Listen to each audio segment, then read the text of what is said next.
Ayan po, maglilinis tayo ng ating computer kasi mabagal na siya. Ito ay dahil sa marami na tayong na-download or na-watch. So, i-clear watch history natin siya para medyo mabilis ang kanyang server.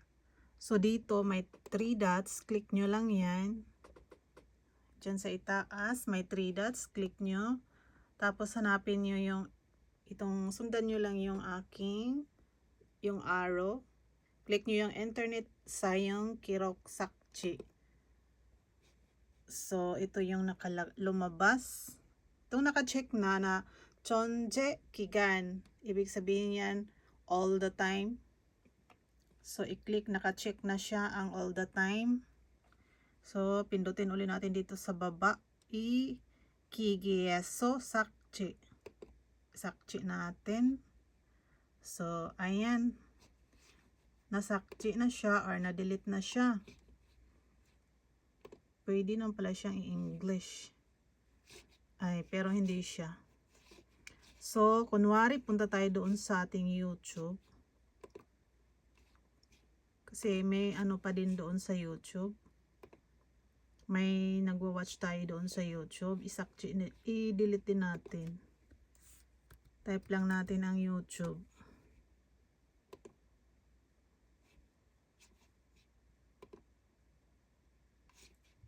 So, may 3 dots ulit dito. 3 dots. Tapos, yung internet sayong Kiroksakchi. Click, click. So, ayan, naka-check na yung naka-blue. All the time yan siya. At dito sa baba ay delete. So, balik tayo doon. May isa pa.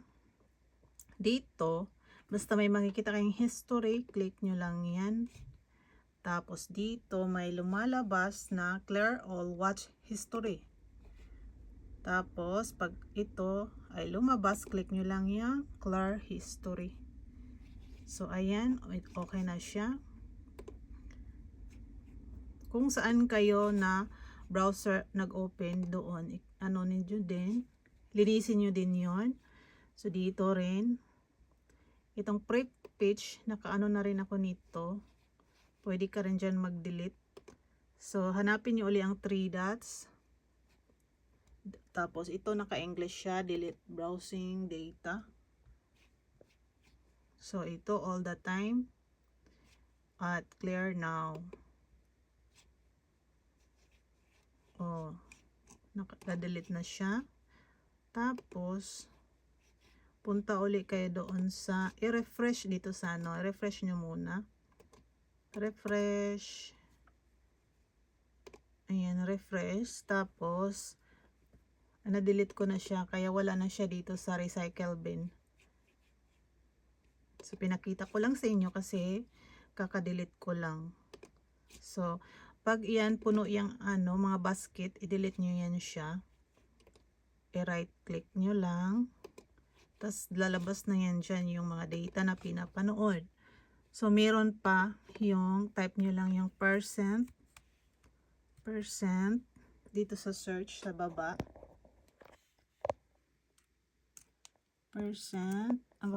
Di dyan. Percent, 10% yan siya.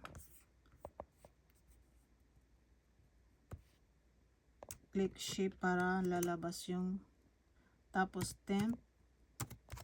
Tapos percent ulit.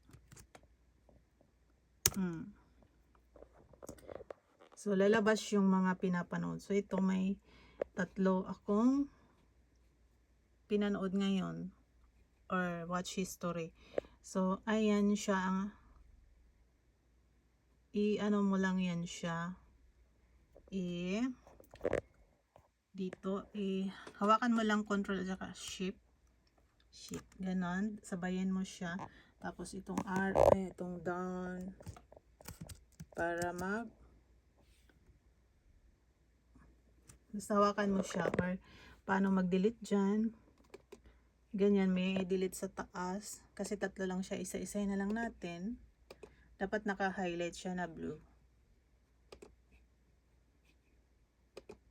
Yung iba hindi siya nadidelete, hayaan na lang. So ayan, di yan siya madidelete. So balik ulit tayo doon. O dito may laman na yung ating recycle bin. Click natin siya, double click. So ayan, isa lang yung napasok na basura. So click uli at click yung delete. Delete. Di malinis na yung ating basurahan. Refresh. So yan lang.